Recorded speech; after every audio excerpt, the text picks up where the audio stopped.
Ayan mga mi, gumawa si daddy ng loaf bed ng mga bata. Bali yan yung pinagkaabalahan niyang gawin nung Christmas vacation niya. Ayan. Kasi yan yung request ng mga bata. Ayan yung bakal ng mga tinabas niya. Ayan. Para doon sa gagawin niyang loaf bed. Ayan yung pinaka-frame.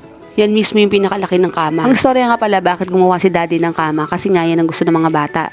Bali, syempre, Pasko, nag-13 months si daddy. Tapos ngayon ang sabi namin, ano gusto nyo? SM o bagong damit o kama?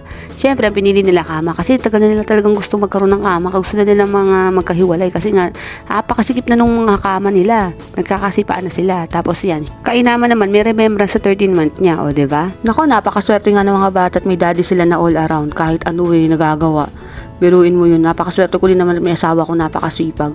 Biruin mo bago pa yan gumawa ng ganyan, abay naglaba muna, tsaka gumawa ng ganyan. Hindi na ako ginising, ang usapan namin kami dalawa maglalaba. Abay hindi na ako ginising, para daw hindi na ako mahirapan. Kasi nga helper ako niyan. Biruin mo, ang hirap pala magbubuhat, ang hirap maging helper, my goodness. Kailangan hindi ka, sunod ka lang ng sunod. Eh, nangyayari, syempre, bawal tumas ang kilay ng lola mo. Pag tumas ang kilay ng lola mo, hindi magagawa yan, my God. Kaya, yan, syempre, sunod lang ng sunod. O, diba? Tapos yan, flat bar yung ginawa ni daddy para dun kay EJ, kasi maliit lang naman siya. Kaya, tas nakalagay naman yan, nakatox yan sa pinaka-pader, kaya okay na okay lang. O, diba?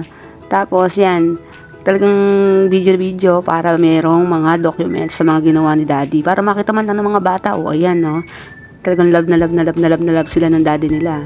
Tapos ayan na, nagbubutas na rin siya.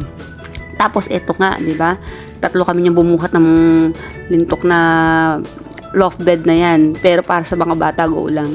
Ayan, no, di ba, hirap na hirap kami i-install yan kasi syempre kahit hindi pa napipinturahan yan, pero ilalagay muna namin, tapos bubutasan na namin, titingnan namin kung okay ba, if-fitting ba. Kasi yun ang gusto ni daddy. Kailangan fitting muna. Tapos katapos nung babaklasin din agad. Tapos siya palang pipinturahan. Tapos babalik ulit. My goodness. Diyan napakahirap talaga. Yan nga nagbubutas na si daddy dyan. O diba? Pag nabinutas niya, tapos lalagyan niya ng tok. Ayan, makikita niyo na yung pinaka-layout niyan. Pero wala pang pintura. Ayan na. O diba? O diba? Napaka-sturdy. Oy, sayaw. Napaka-sturdy niyang kama na yan. Walang alog, walang galaw. O, pipinturahan na. O, diba? Galing ko mong pintura talaga. Painter yarn. Tapos, may kasama pang sugat na nakagasa. Ala remembrance yan ng alaala ng aking katangahan. Pero, ayan, diba? O, diba?